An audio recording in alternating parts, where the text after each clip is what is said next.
మొదటి రాజుల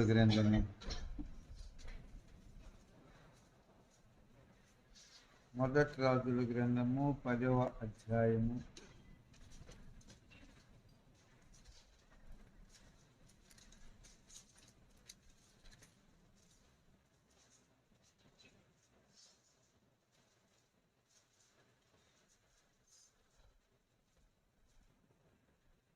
23వ వచనం.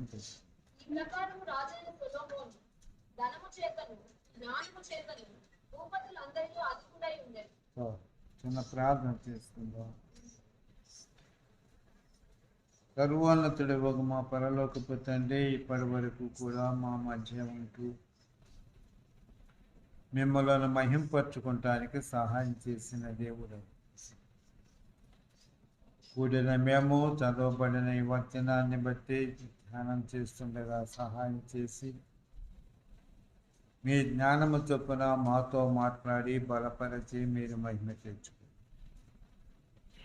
మీ పక్షంగా అల్పుడను బలహీనుడను నిష్ప్రయోజకుడను నిలబడుతుండగా నన్ను మరుగుపరిచి మీరే మాట్లాడి మహిమ తెచ్చుకోమని యేసయ్య దివ్యనామన ప్రార్థిస్తున్నాను పరమ తండ్రి. ఆమేన్. హల్లెలూయా. మరొకసారి ఈ ప్రకారం రాజైన సొలొమోను ధనము చేతను జ్ఞానము చేతను భూపతులందరిలో అధికుడై ఉండెను. 24 కూడా అతని హృదయమందు దేవుడు ఉంచిన జ్ఞాన వాక్కులను వినుటకై లోకులందరూ అతన్ని చూడగోరిరి. దేవుని యొక్క మహా సంకల్పాన్ని బట్టి దావీదు కుమారుడైన సొలొమోనును ఇశ్రాయేల్ 12 గోత్రాల పైన రాజుగా దావీదు తదనంతరము నియమించాడు దేవుడు. దేవుని చేత నియమించబడిన సొలొమోను దేవుని యొక్క ప్రత్యక్షత పొంది దేవుని యొక్క బహుమానము పొంది ఆ జ్ఞానమందు అధికుడుగా ఉన్నాడంట. దేవుడిచ్చిన జ్ఞానం ముందు అధికుడుగా ఉన్నాడు. అట్లే దేవుని ప్రజలమైన మనము కూడా దేవుని యొక్క జ్ఞానం ముందు అధికులమై ఉండాలి. హల్లెలూయా. గత కాలము మనం నేర్చుకున్నాం. కొరింథీయులకు రాసిన మొదటి పత్రిక 2వ అధ్యాయములో మానవ జ్ఞానాన్ని గురించి మనం నేర్చుకున్నాం. మనుష్య జ్ఞానం 2వ అధ్యాయము. దేవునికి మహిమ కలుగును. 13వ వచనం.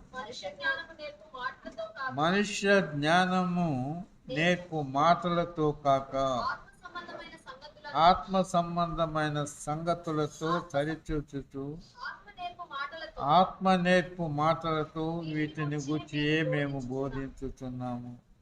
ఏ జ్ఞానం అంటండి ఇది? మనుష్య జ్ఞానము. దేవునికి మహిమ కలుగునుగా.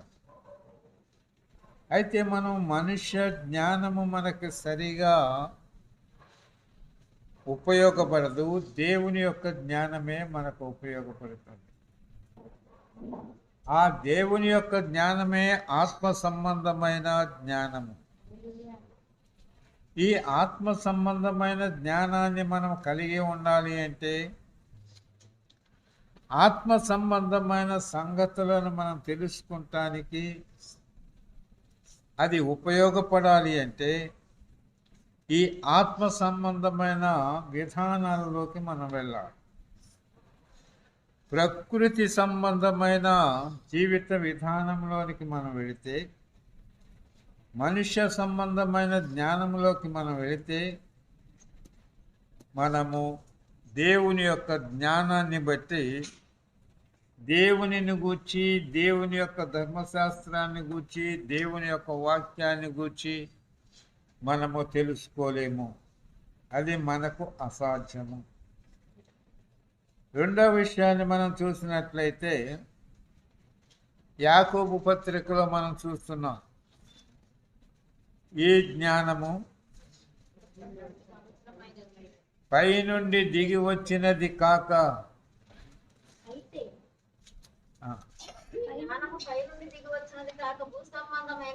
అది భూ సంబంధమైనది, ప్రకృతి సంబంధమైనది, దెయ్యముల జ్ఞానం వంటిదినై ఉన్నది. కాబట్టి ఈ జ్ఞానము వలన మనము దేవుని యొక్క జ్ఞానాన్ని మనం తెలుసుకోలేము. మరొక జ్ఞానం ఉంది, అది అక్షర జ్ఞానము. అక్షరము చంపును, ఆత్మ జీవింపచేయును. కనుక దేవుని ప్రజలముగా, ఆత్మ సంబంధమైన జీవితాన్ని మనము జీవించే ప్రజలముగా, దైవ జ్ఞానాన్ని మనము కలిగి మనము జీవించవలసిన వారమై ఉన్నాం. ఎప్పుడైతే దైవ జ్ఞానాన్ని మనము కలిగి ఉంటామో మన యొక్క ప్రవర్తనలో మార్పు వస్తాయి. దేవుని యొక్క జ్ఞానాన్ని మనము కలిగి ఉన్నట్లయితే అట్టివాడు యోగ్యమైన ప్రవర్తన ప్రవర్తించాలి. అయోగ్యమైన ప్రవర్తన అంటే ఆత్మ సంబంధమైన ప్రవర్తన మనం ప్రవర్తించాలి. ఆత్మ సంబంధమైన ప్రవర్తన మనం ప్రవర్తించాలి అంటే ఆత్మ సంబంధమైన జ్ఞానము మనకు కావాలి. ఆత్మ సంబంధమైన జ్ఞానము కూర్చిన విధానాలు మనకు తెలియవు కనుక మనం ఈ మనుష్య జ్ఞానము, ఈ అక్షర జ్ఞానము, పైనుండి కాక ఉన్న జ్ఞానము మనకు ఆత్మ సంబంధమైన విధానాలలోకి తీసుకొని వెళ్ళలేవు. కనుక మొదట మనము దేవుని యొక్క జ్ఞానాన్ని గూర్చి మనము తెలుసుకొనవలసిన వారమై ఉన్నాం. దేవుని జ్ఞానం యొక్క విలువలను మనం గ్రహించవలసిన వారమై ఉన్నాం. దేవుని యొక్క జ్ఞానం మనకు ఎలాగ వస్తుందో అది మనం ఎరిగిన వారమై ఉన్నాం. అప్పుడే మనము దేవుని యొక్క జ్ఞానాన్ని పొందటానికి మనకు అవకాశాలు ఉంటాయి. ఈ లోకములో మన జీవిత విధానాలలో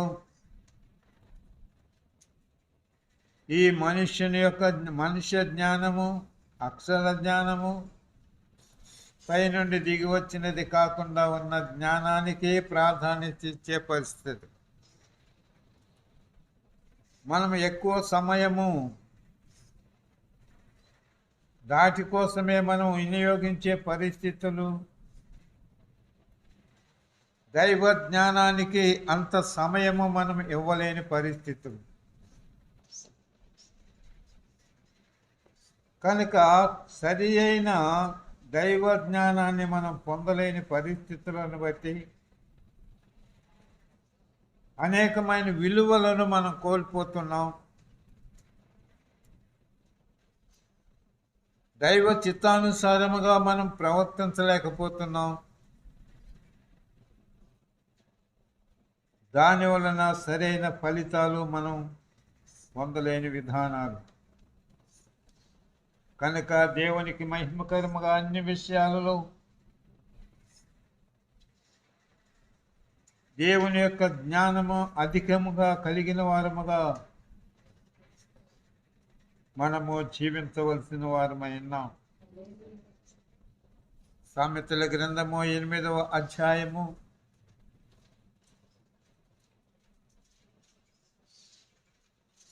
సామెతల గ్రంథము 8వ అధ్యాయము 11వ వచనం. జ్ఞానము ముత్యము కన్నా శ్రేష్టమైనది కాదు. జ్ఞానము ముత్యము కన్నా శ్రేష్టమైనది. ఈ లోకములో మనుష్యులు ముత్యాలను తయారు చేస్తున్నారు. ఈ కానూరులో కూడా ఏదో ఒక విధంగా ముత్యాలు కూడా తయారు చేస్తున్నారంట. కానీ ముత్యము యొక్క విలువ ఇక్కడ తయారు చేసే విలువ వంటిది కాదు. సముద్రములో ముత్యపు చెప్పులు ఉంటాయి, ఆలి చెప్పుల కన్నా ఇంకా పెద్దగా ఉంటాయి. ఈ వర్షాలు ఆరంభమైనప్పుడు సముద్ర గర్భములో ఉన్న ఈ ముత్యపు చెప్పలు పైకి వచ్చి నీటి మీద నోరు తెరుచుకొని తిరుగుతూ ఉంటాయి అంట. అలాగ తిరుగుతున్నప్పుడు ఈ వర్షపు చుక్క దాని నోట్లో పెడితే తప్పని మూసేసుకుంటుంది. మూసేసుకుని సముద్ర గర్భంలోకి వెళ్ళిపోతుంది. కొంతకాలానికి ఆ నీటి చుక్క ముత్యముగా మారుతుంది. దేవునికి మహిమ కలుగు. ఆ ముత్యం సంపాదించటానికే అనేక మంది సముద్ర గర్భములోకి లోతు ప్రాంతాలలోకి వెళ్ళి తెచ్చుకునే పరిస్థితులు ఉంటాయి. అవి చాలా విలువైనవి. అతి విలువైన ముత్యముల కన్నా శ్రేష్టమైనది దేవుని యొక్క జ్ఞానము. హల్లెలూయా. కనుక ఇట్టి శ్రేష్టమైన జ్ఞానము దేవుడు మనకు ఉచితముగాను ధారాళంగాను అనుగ్రహించు దేవుడై ఉన్నాడు. హల్లెలూయా. అందుకని యాకోబు పత్రికలో ఆయన చెప్పాడు, మీలో ఎవరికైనా దేవునికి మహిమ కలుగును గాక. అతడు దేవుని అడగవలెను, అది అతనికి అనుగ్రహింపబడును. ఎవరిని గద్దింపక ధారాళంగా ప్రతి ఒక్కరికి దయచేయి. ఊరికే ఇస్తే చాలా విలువ తక్కువగా మనం చూసే పరిస్థితి. అది ఎంత విలువైనదైనా మన దృష్టిలో విలువ తక్కువైనది. దానిని మనం ఎంత విలువ పెట్టినట్లయితే ఆ విలువ పెట్టి మనం కొనుక్కోంటే కొనలేని వారి పరిస్థితి ఏమవుతుంది? అట్టి వారికి ఈ జ్ఞానము దొరకదు. కనుక దేవుడు ఈ జ్ఞానము ఉచితముగా అనుగ్రహించాడు. హల్లెలూయా. కనుక అంత శ్రేష్టమైన జ్ఞానాన్ని ఉచితముగా మనకిచ్చినప్పుడు ఆ శ్రేష్టత్వాన్ని మనము కలిగి మనము జీవించవలసిన వారమై ఉన్నాం. కనుక దేవునికి మహిమకరముగా ఈ జ్ఞానాన్ని మనము కలిగిన వారమై ఉండాలి. జ్ఞానమందు అధికులమై ఉండాలి. హల్లెలూయా. ఆమెదట 9వ అధ్యాయము సామెతల గ్రంథము 9వ అధ్యాయము 10వ వచనం. దేవుని భయభక్తులు కలిగి ఉండటే జ్ఞానానికి మూలము.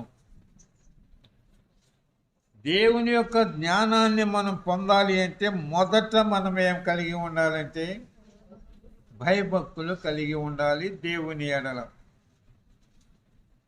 దేవుని ఎడల భయభక్తులు మనం కలిగి ఉండకపోతే మనుషుల ఎడల, అధికారుల ఎడల, పెద్దల ఎడల భయభక్తులు కలిగి ఉన్నంత మాత్రాన దేవుని యొక్క జ్ఞానాన్ని మనం పొందలేము. కనుక దేవుని యొక్క జ్ఞానము మనం పొందాలి అంటే ఆరంభం ఎక్కడి నుంచి అంటే దేవుని ఎడల లేకపోతే యెహోవా ఎడల భయభక్తులు కలిగి ఉండే స్థితిలో నుంచి. మనం తెలుగు నేర్చుకోవాలి అంటే వాళ్ళ దగ్గర ప్రారంభించాలి. ఇంగ్లీష్ నేర్చుకోవాలి అంటే ఏబిసిడీలు కానీ నేర్చుకోవాలి. లెక్కలు నేర్చుకోవాలి అంటే 1, 2 కానీ నేర్చుకోవాలి. ఇవి లేకుండా 1 నుంచి 10 లేకుండా లెక్కలు చేసుకుందాము అంటే రావు లెక్కలు. అట్లే ఈ అక్షరాలు, ఆరంభం అక్షరాలు మనకు లేకపోతే ఆ మీదట అక్షరాలు మనకు తెలియవు. అట్లే ఆరంభం ముందు దేవుని ఎడల మనం భయభక్తులు కలిగి ఉండితే జ్ఞానానికి మూలము. హల్లెలూయా. కనుక దేవునికి మహిమకరమైన జీవితాన్ని మనము జీవించాలి. ఆ మీదట ప్రసంగి గ్రంథము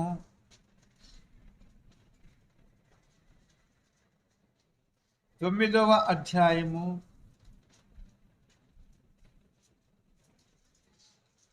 9వ అధ్యాయము 16వ వచనం. బలము కంటే జ్ఞానము శ్రేష్టమే గాని బీదవారి జ్ఞానము తృణీకరింపబడును. వారి మాటలు ఎవరినూ లక్ష్యము చేయరు. బలము కన్నా జ్ఞానము శ్రేష్టమైనది.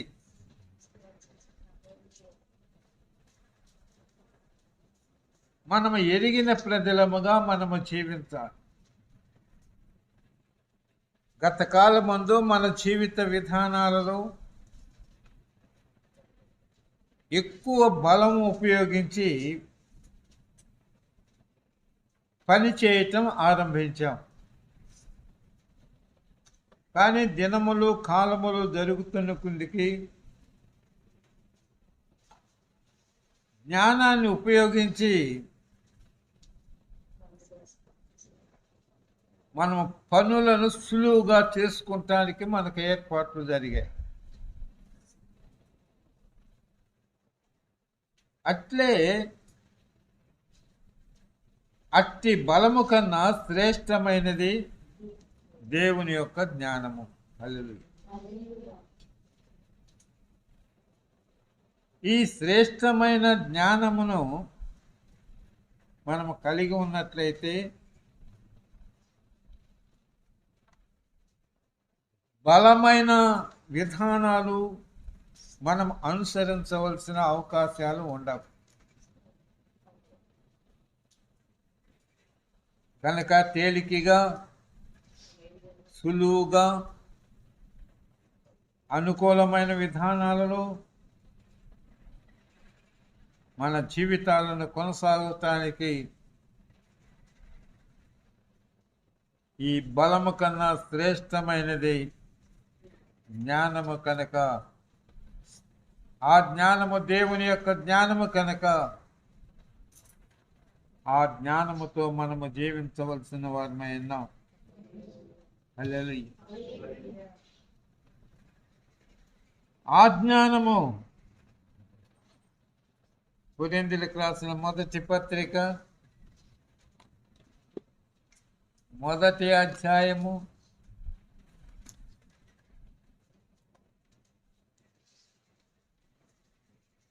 24వ వచనం. ఆయన యూదులకు ఆటంకముగాను అన్యజనులకు వెరితనముగాను ఉన్నాడు.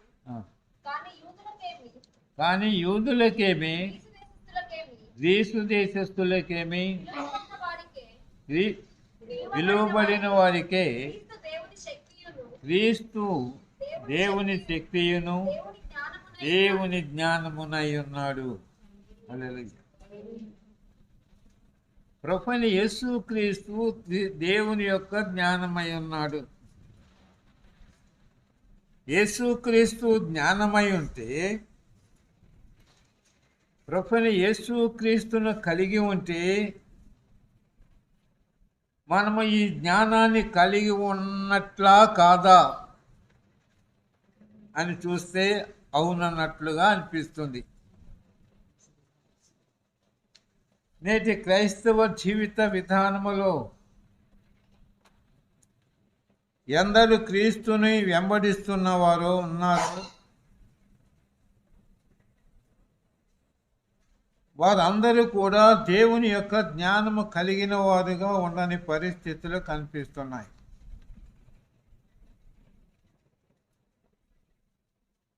అయితే క్రీస్తుని మనము కలిగి ఉన్న ప్రజలమని చెప్పుకుంటూ దైవ జ్ఞానాన్ని మనం కోల్పోతే,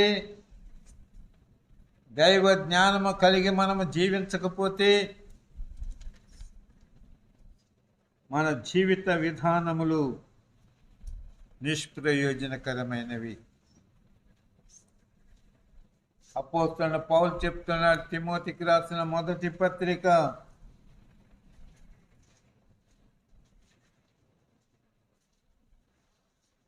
1వ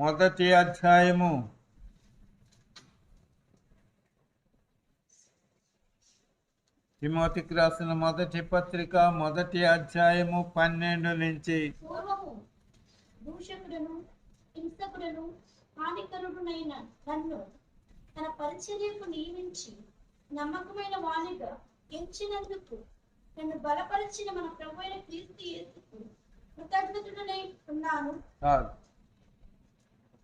ధర్మశాస్త్రాన్ని కలిగిన వాడుగా ఉన్నాడు. ధర్మశాస్త్రాన్ని ఇచ్చిన దేవునిని కలిగి ఉన్నట్లుగా చెప్తున్నాడు. ఆ విషయాన్ని దేవునికి మహిమ కలుగునుగాక. గలతీయులకు రాసిన పత్రికలో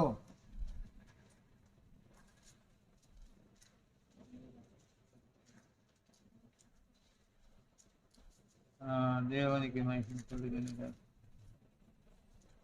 1వ అధ్యాయము 14వ వచనములో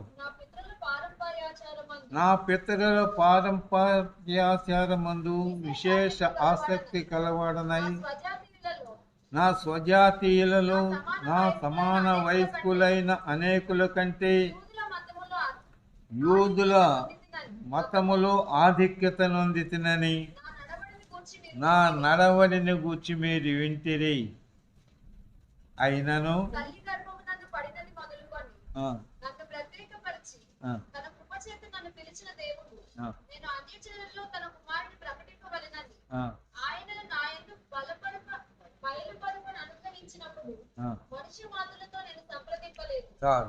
ఎందుకని మనుష్యులతో సంప్రదించలేదు? మనుష్య జ్ఞానము ఉపయోగపడదు. పితరుల పారంపర్యాచారమందు విశేష ఆసక్తి కలిగిన వాడై ఉన్నాడు. తన స్వజాతీయులలో సమాన వయస్కులలో అనేకుల కంటే యూదుల మతములో ఆధిక్యత నొందాడు. కానీ తిమోతి పత్రికలోకి వచ్చినప్పటికీ 12వ వచనము నుండి పూర్వము దోషకుడను హింసకుడను హానికరుడనైన నన్ను దేవునికి మహిమ కలుగునుగాక తన పరిచర్యకు నియమించాడంట. ఆయన పరిచర్య చేయాలి అంటే, ప్రభువైన యేసుక్రీస్తు పరిచర్య చేయాలి అంటే దేవుని పరిచర్య చేయాలి అంటే దేవుని జ్ఞానము కావాలి. హల్లెలూయా. కానీ దోషకుడు, హింసకుడు, హానికరుడు, దైవ జ్ఞానము లేనివాడు ఎలాగూ క్రీస్తును గూర్చి ప్రకటించగలడు? క్రీస్తు జ్ఞానము గూర్చి ఎలాగూ తెలియచేయగలడు? దేవుడు కనికరించి తన జ్ఞానాన్ని ఇచ్చి నడిపిస్తున్నాడు. హల్లెలూయా. కనుక పారంపర్య ఆచారాలందు విశేషమైన ఆసక్తి ఉంది. కానీ ఆ ఆసక్తి అన్యజనుల మధ్య దేవుని యొక్క సువార్తను, దేవుని యొక్క జ్ఞానాన్ని ప్రకటించటానికి అవకాశం లేని పరిస్థితులు పౌలు విషయంలో. అట్లే నేటి కాలం ముందు ఎందరో క్రీస్తుని కలిగిన వారుగా ఉంటున్నారు, క్రీస్తుని ఎరిగిన వారుగా ఉంటున్నారు, క్రీస్తును వెంబడిస్తున్న వారుగా ఉంటున్నారు. ప్రవర్తనలో చాలా మార్పులు వచ్చేస్తున్నాయి. కనుక అట్టి మార్పులు కలిగి జీవించుట దేవుని యొక్క జ్ఞానానికి మూలము కాదు. దేవుని యొక్క జ్ఞానము కలిగి ఉన్నట్లు కాదు. దోషకులుగా, హింసకులుగా, హానికరులుగా, మరి ఉద్దేశాలు, ఊహలు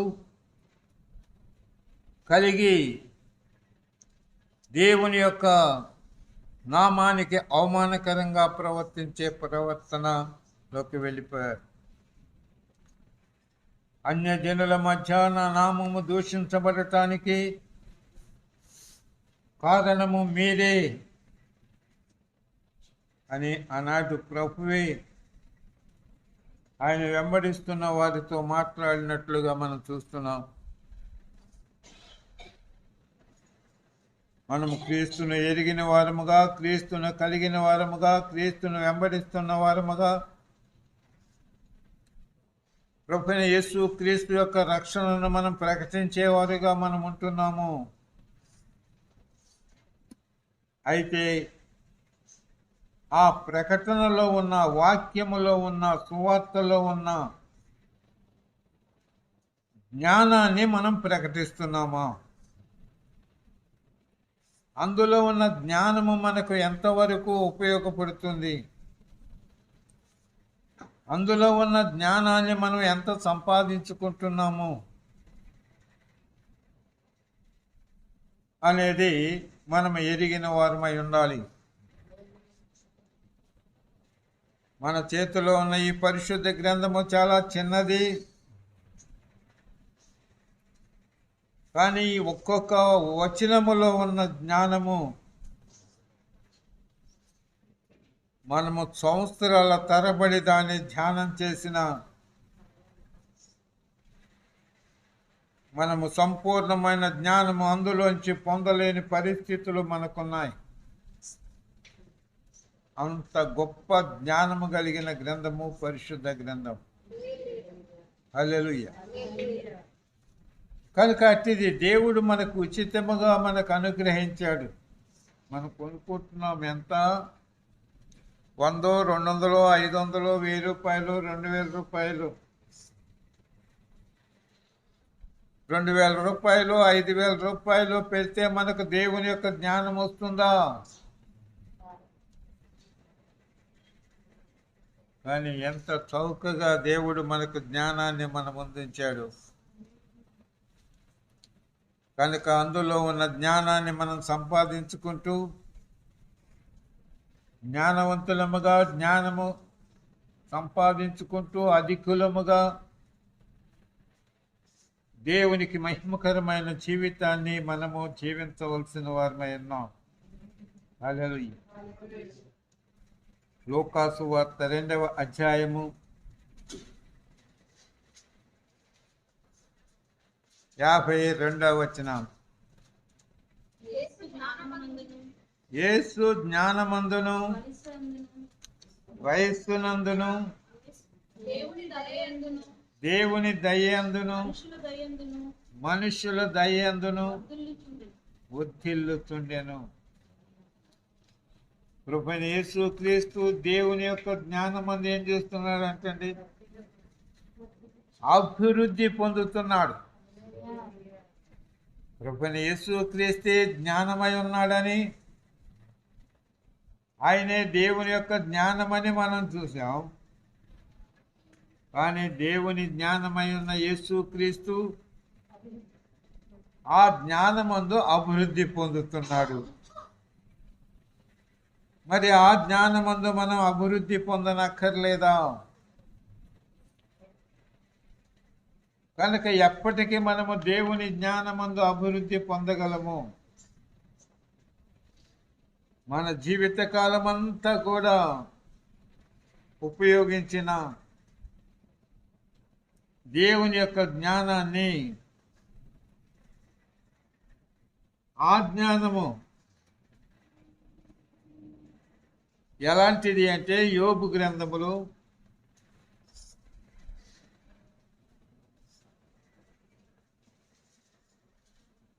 37వ అధ్యాయము 16వ వచనం. మేఘములను తేలజేయుటయు పరిపూర్ణ జ్ఞానము గల వాని మహాకార్యములను నీకు తెలియనా? చాలు.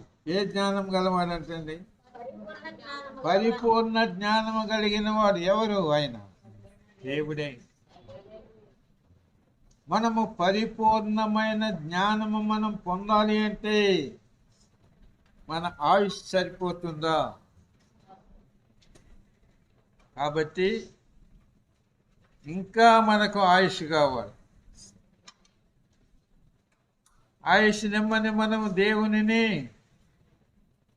అడగాలి. కానీ నన్ను తీసుకొని ఆయన, నా పని అయిపోయింది, వచ్చిన పని అయిపోయింది, కాబట్టి ఎప్పుడు వస్తావో అని మనం ప్రార్థన చేసే పరిస్థితులు. మరి ఎప్పుడు వస్తుందో మనకు జ్ఞానము? ఆయన దగ్గరికి వెళ్ళినాక వస్తుందా? కనుక పరిపూర్ణమైన జ్ఞానం మనం కలిగిన వారముగా ఉంటూ దేవునికి మహిమకరమైన జీవితాన్ని మనము జీవించాలి. ఎజ్రా గ్రంథములో ఒక మాట మనం జ్ఞాపకం చేసుకుందాం. రాజు అయిన అర్తహషస్త 7వ అధ్యాయము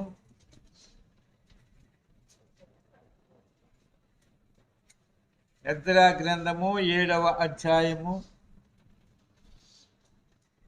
25వ వచనము. మరియు మరియు ఎజ్రా ఎజ్రా నది అవతల నది అవతలనున్న జనులకు జనులకు తీర్పు తీర్చుటకై దేవుడు నీకు దయచేసిన నీ దేవుడు నీకు దయచేసిన జ్ఞానము చొప్పున నీవు నీ దేవుని యొక్క ధర్మశాస్త్ర విధులను తెలుసుకున్న వారిలో తెలుసుకొనిన వారిలో కొందరిని అధికారులుగాను న్యాయాధిపతులుగాను ఉంచవలెను.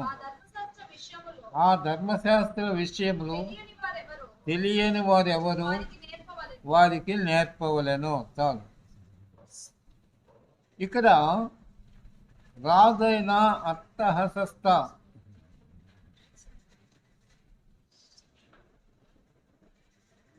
ఎజ్రాకు ఒక లేఖ రాసి ఇచ్చాడు.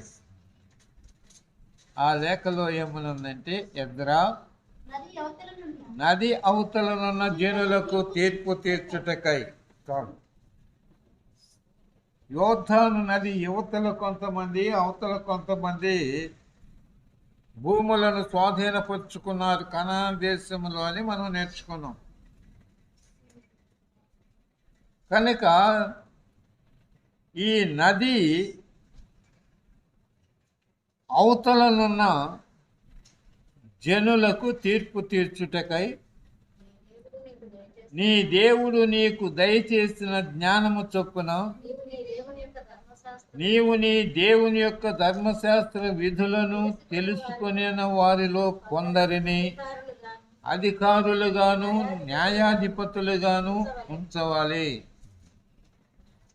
ఏం తెలిసిన వాళ్ళని? జ్ఞానము తెలిసిన వాళ్ళని. ఎక్కడుంది? దేవుని యొక్క ధర్మశాస్త్రంలో ఉన్నాయి.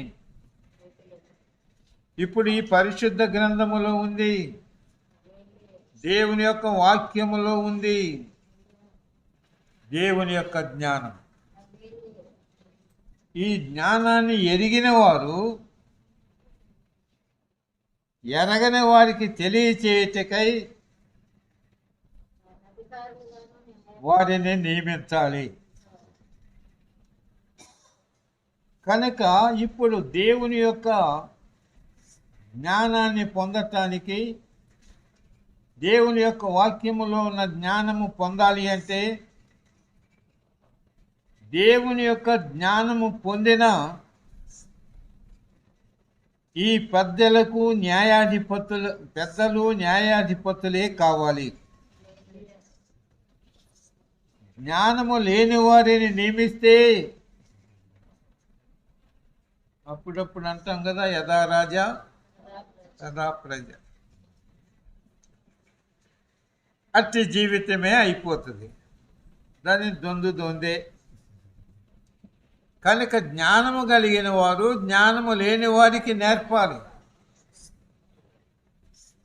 జ్ఞానము కలిగిన వారు జ్ఞానము లేని వారికి నేర్పుతుంటే వినేది ఎంతమంది?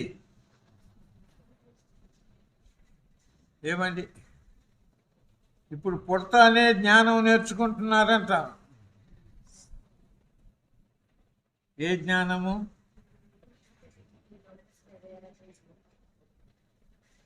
అది దేవుని యొక్క జ్ఞానము కాదు.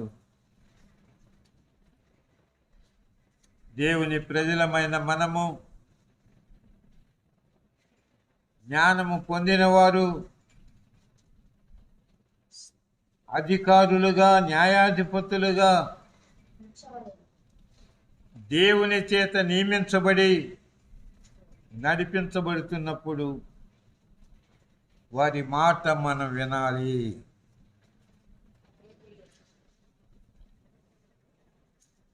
కనుక దేవుని ప్రజలమైన మనము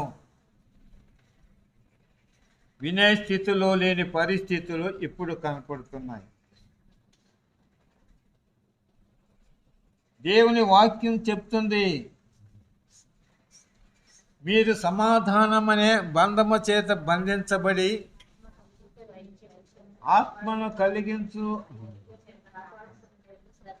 ఆత్మ కలిగించు ఐక్యతను కాపాడుకున్నట యందు శ్రద్ధ కలవారై.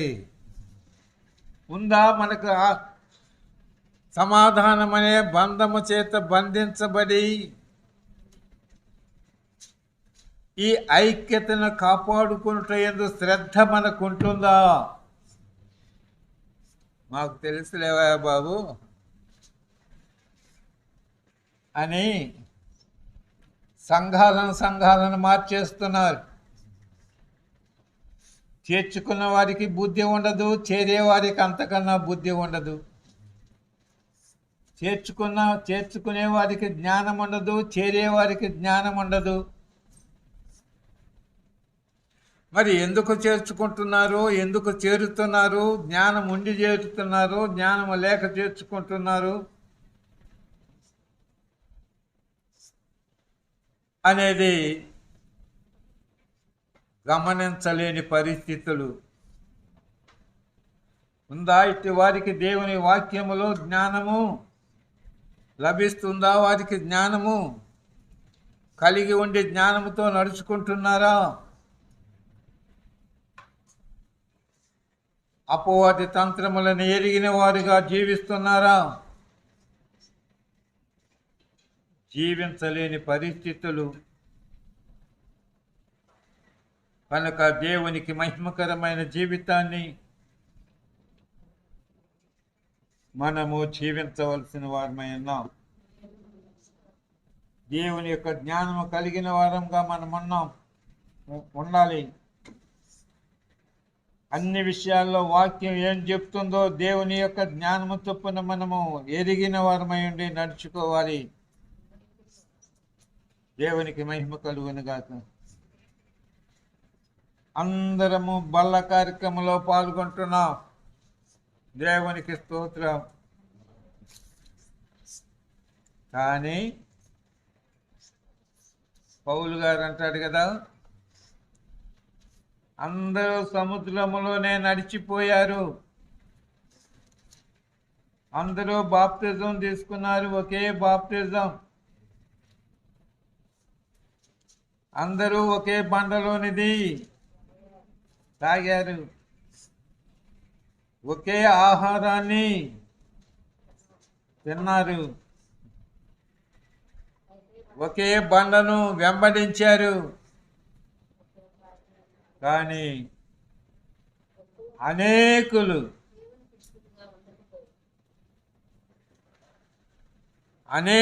రాలిపోయారంటండి అడవిలో. జ్ఞానముండా జ్ఞానము లేక 23 లక్షల మందికి లేక ఇద్దరే యెహోషువ కాలేబులు, 23 లక్షల మందికి ఇద్దరు వెళ్తే ఇప్పుడున్న క్రైస్తవులలో ఎందరూ వెళ్తారు పరలోకం?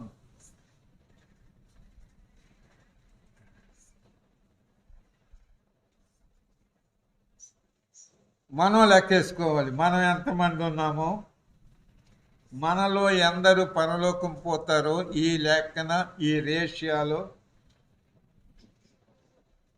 దేవుని యొక్క జ్ఞానము మనం ఎంత కలిగి ఉన్నామో, దేవుని యొక్క జ్ఞానమును బట్టి మనం ఎలాగ నడుచుకుంటున్నామో మనము గమనించి దేవునికి మహిమకరమైన జీవితాన్ని మనము జీవించవలసిన వారమై ఉన్నాం. అనేకులు పిలుపును విన్నారు, పిలుపుని బట్టి నడుచుకోలేకపోయారు. అనేకులు ఏర్పాట్లు పొందారు, ఏర్పాట్లను బట్టి నడుచుకోలేకపోయారు. కానీ చివరికి కొందరే మహిమపరచబడ్డారంటండి. కాలములు జరుగుతున్నాయి, దినములు జరుగుతున్నాయి, సంవత్సరాలు గతించిపోతున్నాయి. దేవుని వాక్యం ఎన్నడూ మారటం లేదు. అందులో ఉన్న జ్ఞానాన్ని మనం సంపాదించుకొని దేవునికి మహిమకరముగా మనము జీవించాలి. హల్లెలూయా. ఆఖరి విషయం 139వ కీర్తన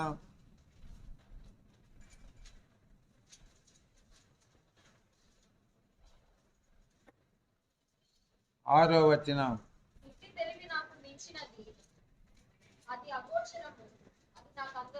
ఏంటంట? ఇట్టి తెలివి నాకు మించినది, అది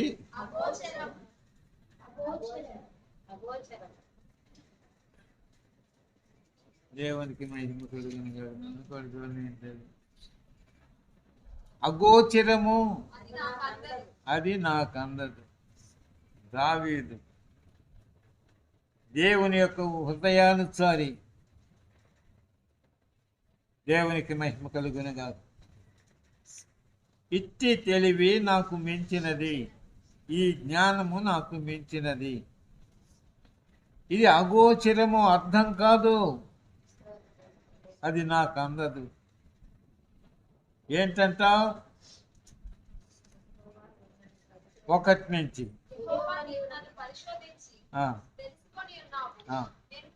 నేను కూర్చుండుట, నేను లేచుట నీకు తెలుస్తుంది.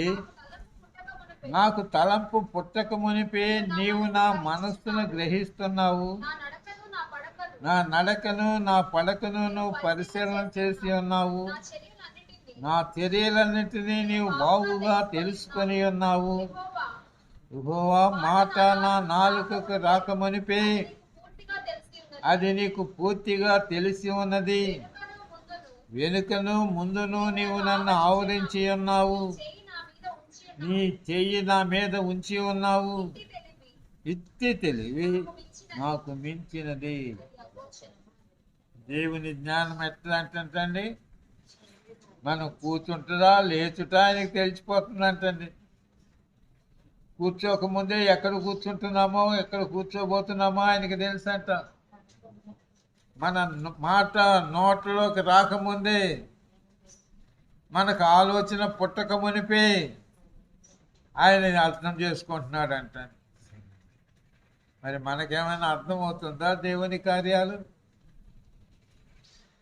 దేవుని యొక్క జ్ఞానము మనకేమైనా అర్థమవుతుందా? మాట నాలుకకు రాకమనిపే పూర్తిగా తెలిసిపోతుందంటండి. ఏం మాట్లాడబోతున్నాము, ఏం మాట్లాడుతాము అంతా ఆయనకి తెలిసిపోతుందంట. నా నడకను నా పడకను నువ్వు పరిశీలన చేసి ఉన్నావు. ఎట్టి నడక మనం నడుస్తున్నాము, ఎట్టి పడకలు మనం కలిగి ఉన్నాము ఆయనకి తెలిసిపోతుందంటండి. ఆ జ్ఞానము దావీదుకు మించింది అర్థం కావటం లేదంట. కనుక దేవుని ప్రజలమైన మనం గమనించి దేవునికి మహిమకరముగా దైవ జ్ఞానము కలిగిన వారమై ఉండి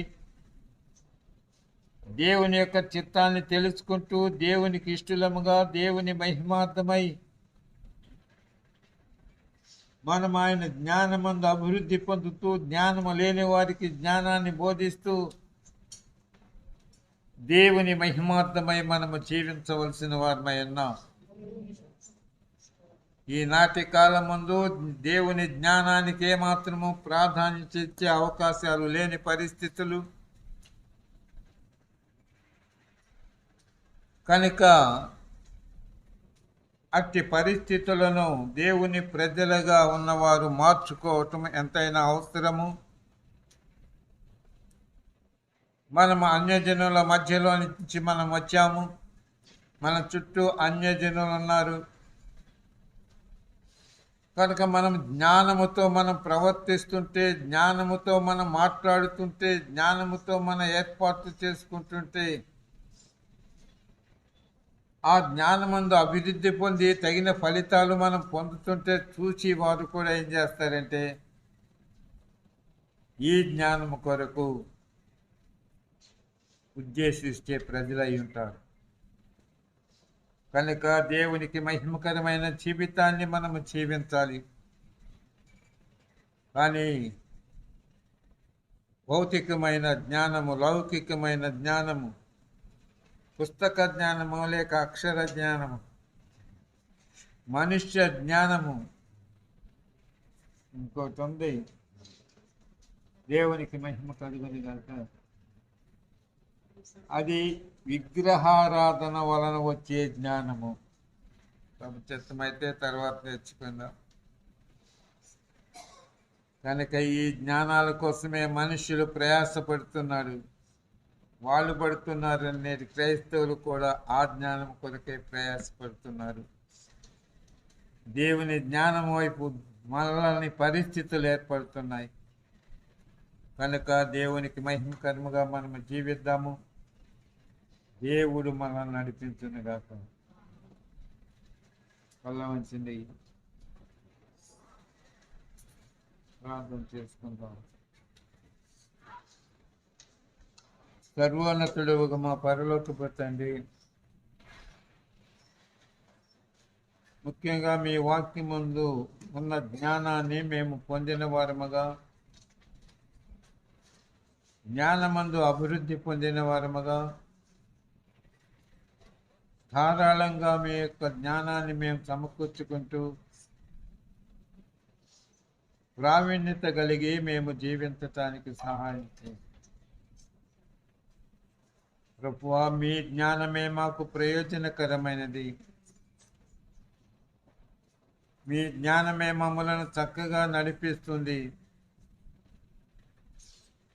మీ జ్ఞానాన్ని కలిగి ఉంటేనే మేము మీకు ఇష్టంగా ఉంటాం. లేకపోతే మా ప్రవర్తనలో మార్పులు వచ్చేస్తాయి. మా నడవడి సరిగా లేకపోతే మీకు ఇష్టలంగా ఉండటం సాధ్యం కాదు. కనుక ఏదో తీయని మాటల చేత ప్రభువా మేము జీవించే పరిస్థితి కలిగిన వారంగా ఉండకుండా నీకు మహిమకరంగా మీ జ్ఞానానికి ప్రాధాన్యత ఇచ్చి మీ మహిమార్థమై జీవించటానికి సహాయం చేయి. నీ బిడ్డల వారి నివాసాలకు వెళుతుంది. మీ కాపుదల భద్రత దయచేయి. యోగ్యమైన ప్రవర్తన కలిగి నిన్ను మహింపరుచుకుంటూ నీ మహిమార్థమై జీవించటానికి కృప చూపండి.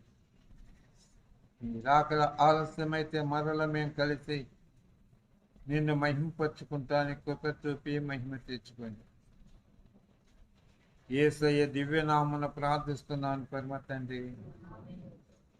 తండ్రి అయిన దేవుని ప్రేమ, ప్రభువైన యేసుక్రీస్తు కృప, పరిశుద్ధాత్మ యొక్క సన్నిధి సహవాసము ఈ విధంగా లోకములో సాగిపోతున్న పరిశుద్ధులకు కూడిన మీ అందరికీ సదాకాలము తోడయండి నడిపించునుగాక. యేసు రక్తమే, తెలుగు రక్తమే, ప్రభు యేసు నామమునకు సంపూర్ణ విజయము కలుగునుగాక. ఆమేన్. హల్లెలూయా.